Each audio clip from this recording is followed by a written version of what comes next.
25 वर्ष झाले आपण सेवा करतोय ताई. मी जेव्हा 12वीत होतो 1998ला, तेव्हा 98 पासून मला भारतीय विद्यार्थी सेनेचं पद मिळालं. त्यावेळेस बाळासाहेब दांगड आमदार होते, तेव्हा मी शिवसेनेशी जोडलो गेलो आणि आजपर्यंत 25 वर्ष झाले मी शिवसेनेशी म्हणजे ठाकरे ब्रँडची एक निष्ठा आहे. आता पण अनेक पक्षांनी म्हटले का तुम्ही आमच्याकडे या वगैरे वगैरे, तुम्हाला आम्ही हे चिन्ह देतो वगैरे वगैरे, पण ते असं मनातून मला भावलं नाही. म्हटलं ते नको ते विषय, आपलं जे काय रेल्वे इंजिन आहे तेच घेऊ. काय कसं आहे माहिती का की अनेकांनी पक्ष बदलले, अनेक विषय झाले.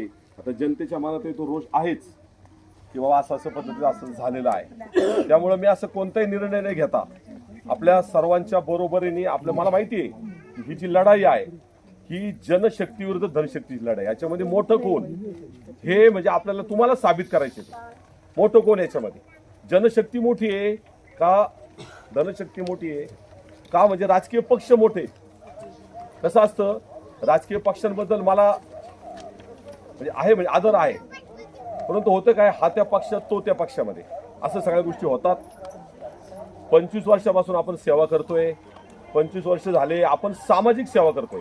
याच्यामध्ये 800 दिव्यांगांना, 800 अपंगांना, पापळे दादा माझ्या बरोबर आहे, त्यांना विचारा. आम्ही 2015, 16, 17, 18 4 वर्ष आम्ही फॉर्म भरत होतो. दर बुधवारी आपली गाडी जायची पुण्याला. आपण बोर्ड लावले होते, आपण पेपरला जाहिरात दिल्या होत्या. ते बोर्ड लावून आपण सर्व अपंग लोक, दिव्यांग लोक, ही लोक आपल्याकडे येत होते. आल्यानंतर ते आपल्या ऑफिसला येऊन नोंदणी करत होते. नोंदणी करून आपण त्यांना ससूनला घेऊन जात होतो. ससूनला हे आपलं 4 वर्ष चाललं. त्याच्यानंतर अनेक अशा अपंगांना, 800 अपंगांना या निमित्ताने दाखले मिळाले.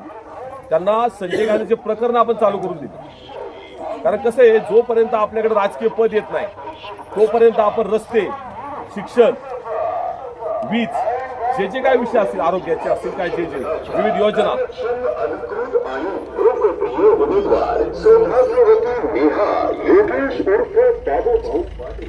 आता हे ज्या समजा योजना असतील त्या तर आपण करू शकत नाही. कारण आपल्याकडं जर समजा राजकीय पद आलं, राजकीय म्हणजे तुम्ही निवडून दिलेलं पद आलं, तर ह्या अनेक अशा योजना राबवता येतील. त्यातही तुम्हाला सांगतो, आपले कसे अधिकाऱ्यांना फोन असतात की बाबा साहेब यांचं काम करा. जर तुम्ही ताकद दिली तर निश्चितपणे आपण ते काम चांगल्या रीतीने करू शकतो. तुम्हाला एक सांगू का, अधिकाऱ्यांवरती दबाव तर आम्ही चुकीचं देत नाही. आम्ही त्यांना सांगतो की साहेब इथं असं काम आहे, ही समजा इलेक्ट्रिक डीपी आहे, इथलं समजा काय त्या एरियामध्ये ही डीपी जळाली असेल तर ते काम तुम्ही निश्चितपणे चांगल्या पद्धतीने लगेच करून घ्या. शेतकऱ्यांना अडचण आहे, संजय गांधीचे प्रकरण असेल, जे अधिकाऱ्यांचे असेल ते आपण बोलत असतो. तुमची ताकद आल्यानंतर त्याचं स्वरूप डबल टिबल चौपट होईल. कसं आहे माहिती का, ह्या सगळ्या गोष्टी तुम्ही बघताय. तीर्थयात्रा, आता आपण अल्पदरात तीर्थयात्रा, अल्पदरात म्हणजे निम्म्यापेक्षा रेटमध्ये कमी. तुम्ही पण मला वाटतं ताई बऱ्याचशा आल्या तीर्थयात्रा जातात बरोबर. याच्यामध्ये जेवण चांगल्या दर्जाचं, गाड्या चांगल्या दर्जाचं, सगळ्याच ताई होतं. याच्यामध्ये सगळ्या दर्जाचं आपण ते काम करतोय. याच्यामध्ये अयोध्या, काशी असेल, 3.5 शक्तीपीठ असेल. एवढ्या 2 वर्षामध्ये 7,000 लोक झाली ताई, 7,000. आणि 7,000 लोक आपल्या जोडली गेली सगळ्या पद्धतीने. त्यामुळं निश्चितच परमेश्वराचे आशीर्वाद आहे. तुम्ही सर्वजण बरोबर आहात, बरेचसे जण चांगले बोललेले पण आहे, त्यांनी भूमिका आपली मांडलेली आहे. मी फारसं काही बोलणार नाही, पण तुम्ही निश्चितपणे मला जर ताकद दिली तर ह्या वारुळवाडीमध्ये एक संपर्क कार्यालय आपण चालू करू. बघा तुम्ही, इतर राजकीय पक्षांचे ऑफिस कुठंच नाहीये, पण आजही माझं नारायणगावमध्ये महाराष्ट्र नवनिर्माण सेना का होईना त्याचं ऑफिस माझं चालू आहे. कसं आहे, तुम्ही जर अजून ताकद दिली तर पंचायत समिती सदस्याचं ऑफिस इथं आपण काढू. तुमचा जनता दरबार भरवला जाईल. जनता दरबारामध्ये विविध प्रश्न आपण मांडू. म्हणजे तुम्ही घेऊन आल्यानंतर त्या अधिकाऱ्यांनी तिथं बोलवलं जाईल आणि ते काम निश्चितपणे केलं जाईल. तुम्हाला सांगतो, पंचायत समितीच्या विविध योजना असतील तर योजना पण आपल्या घरोघरी पोहोचवल्या जातील.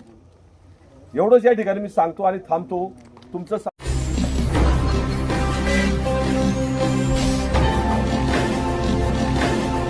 ताज्या घडामोडी आणि नवनवीन माहिती मिळवण्यासाठी समाज दर्पण या YouTube चॅनलला सबस्क्राइब करा आणि बेल आयकॉनवर क्लिक करा.